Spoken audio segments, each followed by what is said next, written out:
हरे कृष्णा। भगवान विष्णु जो वैकुंठ जैसे सुखमय लोक में रहते हैं, उन्होंने हिमालय जैसी इतनी कठोर बर्फीली बद्रीनाथ जगह को अपना स्थान क्यों चुना? एंड तक देखिएगा, क्योंकि आखिरी सच में ही इस कहानी का सबसे गहरा राज छुपा है। बहुत पुरानी बात है, जब किसी ने चार धाम का नाम भी नहीं सुना था, जब बद्रीनाथ में केवल शांति थी, तो उस शांति में दो ऋषि ध्यान कर रहे थे। उनका नाम था नर और नारायण। कहा जाता है ये विष्णु के ही दो रूप थे, दो शरीर एक चेतना। वो तपस्या कर रहे थे, किसी वरदान के लिए नहीं, किसी शक्ति के लिए नहीं, बल्कि वो तपस्या कर रहे थे इस सृष्टि के संतुलन के लिए।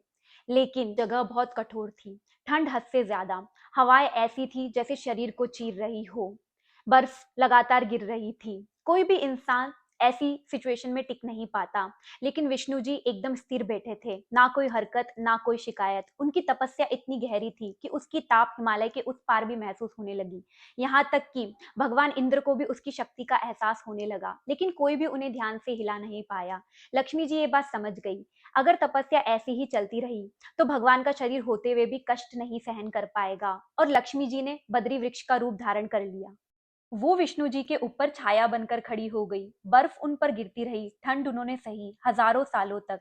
इसीलिए कहा जाता है लक्ष्मी बनी बद्री और विष्णु बने बद्रीनाथ, और पूरी घाटी कहलाई बद्रीवन। समय बदला, युग बदला, और जब कलयुग आया तो भगवान विष्णु ने अपना दृश्य रूप पीछे ले लिया।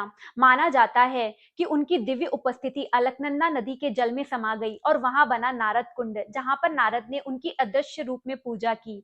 और फिर सदियों बाद हिमालय में एक तपस्वी आए, आदि शंकराचार्य। उन्हें लगा यहाँ पर कुछ तो दिव्य है। उन्होंने उस बर्फीली नदी में हाथ डाला और वहां से निकला काला शालीग्राम। वही काला शालीग्राम आज बद्रीनाथ के मंदिर में पूजा जाता है। ध्यान मग्न विष्णु, शांत विष्णु। तो सवाल ये है कि विष्णु जी ने बद्रीनाथ को क्यों चुना? क्योंकि वहां पर लक्ष्मी जी ने उन्हें प्रोटेक्ट किया था। एक ऐसा प्रेम जो इतना शक्तिशाली था कि पूरी घाटी पवित्र हो गई। बद्रीनाथ सिर्फ एक मंदिर नहीं है, ये याद दिलाता है उस तपस्या की, सेवा की और दिव्य प्रेम की। अगर ये कहानी आपके मन को छू गई हो तो कमेंट सेक्शन में ओम नमो नारायण जरूर लिखिए, और ऐसी और सच्ची सनातन स्टोरीज के लिए चैनल को सब्सक्राइब करना ना भूलिए। हरे कृष्णा, ओम नमः शिवाय।